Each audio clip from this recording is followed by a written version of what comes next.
नमस्कार विद्यार्थी मित्रांनो, स्वागत आहे तुमचं आपल्या जीडीसीए कॉलेज या चॅनलमध्ये. मी डॉक्टर अशोक जोगदंड. आजच्या व्हिडिओमध्ये आपण जाणून घेणार आहोत 2025 मधले ज्या विद्यार्थ्यांचे रिझल्ट लागलेले आहेत, ज्यांनी कलेक्टही केलेले आहेत रिझल्ट, पण त्यांना थोडंसं कन्फ्युजन आहे. ऍक्च्युली बरेचसे कॉल येऊन गेलेले आहेत त्याबद्दलही. तर त्याबद्दल आपण आज डिस्कस करणार आहोत. तो पूर्ण व्हिडिओ शेवटपर्यंत पहा, ज्यांनी 2025 मध्ये एक्झाम दिलेली आहे त्यांनी. तर हा प्रश्न जो आहे तो एकंदरीत सर्वच विद्यार्थ्यांना येतो, कारण आपण सर्व गोष्टी पाहत राहतो. रिझल्ट कशा प्रकारे येतात, काय वगैरे आपण प्रत्येक गोष्ट बघतो. त्यामुळे आपण ही शंका येणं नक्कीच साहजिक आहे. सो ही शंका अशी आहे की ज्या विद्यार्थ्यांना 2025 मधला रिझल्ट मिळालेला आहे, अशा विद्यार्थ्यांनी जी मार्कशीट जर बघितली असेल, तुम्हाला दाखवतो मी इकडे एक मार्कशीट आहे आपल्याकडे, तर ती मार्कशीट दाखवतो. त्या मार्कशीटमध्ये तुम्ही जर पाहिलं तर त्यामध्ये स्टॅम्प नाही आहे ऍक्च्युली. तर बऱ्याचशा वेळेस काय असतं की मार्कशीट जे असतात त्याच्यामध्ये स्टॅम्प असतो. सो या मार्कशीटमध्ये स्टॅम्प नाही. सो ते एक कन्फ्युजन आहे बऱ्याचशा विद्यार्थ्यांना. सो ते कन्फ्युजन दूर करण्यासाठीच हा व्हिडिओ आहे. तर हा व्हिडिओ नक्की शेवटपर्यंत पहा. ज्यांनी 2025 ची एक्झाम दिलेली आहे आणि रिझल्ट पण कलेक्ट केलेला आहे, त्यांना नक्कीच फायदा होऊ शकतो याचा. जे कॉल आले त्यामध्ये असं म्हटलं होतं की विदाऊट स्टॅम्प आहे, जे काही मार्कशीट आहे ती विदाऊट स्टॅम्प आहे, तर स्टॅम्पच नाही मार्कशीटवरती. सो त्यामुळे मला एक सांगायचं आहे तुम्हाला की जी मार्कशीट आहे ती बोर्डची मार्कशीट आहे. महाराष्ट्र शासनाचं कोऑपरेटिव्ह जे बोर्ड आहे, डिपार्टमेंट जीडीसी अँड ए, या बोर्डने मार्कशीट दिलेली आहे. या गोष्टी ज्या आहेत ना त्या बोर्डकडनं आलेल्या असतात. तुम्हाला मार्कशीट असेल, रिझल्ट असेल, या सर्व गोष्टी बोर्डकडनं आलेल्या असल्यामुळे तुम्हाला हे व्हेरिफिकेशन करू द्या किंवा कशाही प्रकारचे व्हेरिफिकेशन होऊ द्या, ते होतच. सो त्यामुळे ही मार्कशीट जी आहे ती प्रॉपर आहे.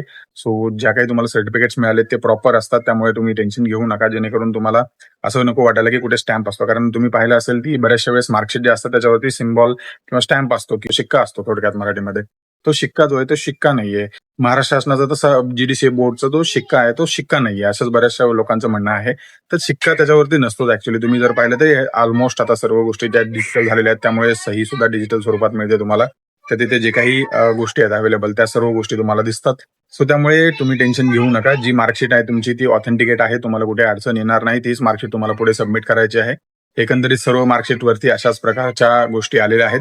सो हे कन्फ्युजन दूर करण्यासाठी आजचा हा व्हिडिओ होता. आय होप तुम्हाला ही माहिती आवडली असेल आणि हा जर व्हिडिओ तुमच्यासाठी उपयुक्त वाटत असेल तर कृपया लाईक करा, शेअर करा आपल्या विद्यार्थ्यांसोबत ज्यांनी 2025 मध्ये एक्झाम दिलेली आहे आणि त्यांना थोडंसं कन्फ्युजन आहे रिझल्ट बाबत किंवा स्टॅम्प नाही याबाबत.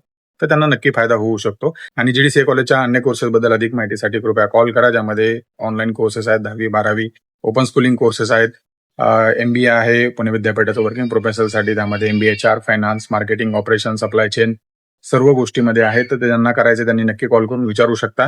आणि अशाच माहितीपूर्ण व्हिडिओसाठी आपल्या जीडीसीए कॉलेज या चॅनल नक्की सबस्क्राईब करा. भेटूया पुढील व्हिडिओमध्ये अधिक माहितीसह. तोपर्यंत नमस्कार. ध्येय नवीन समोर दिसतंय, बँकिंगचं स्वप्न पूर्ण होणार. जीडीसीए ची साथ जिंकायची ही वाट, यशाची गॅरंटी आता सुरुवात. जीडीसीए कॉलेज हो भविष्य उज्ज्वल, जीडीसीए कॉलेज मिळणार यश. सहकार आणि बँकिंग करिअर घडवा खास. जीडीसीए कॉलेज देतंय यशाचा विश्वास.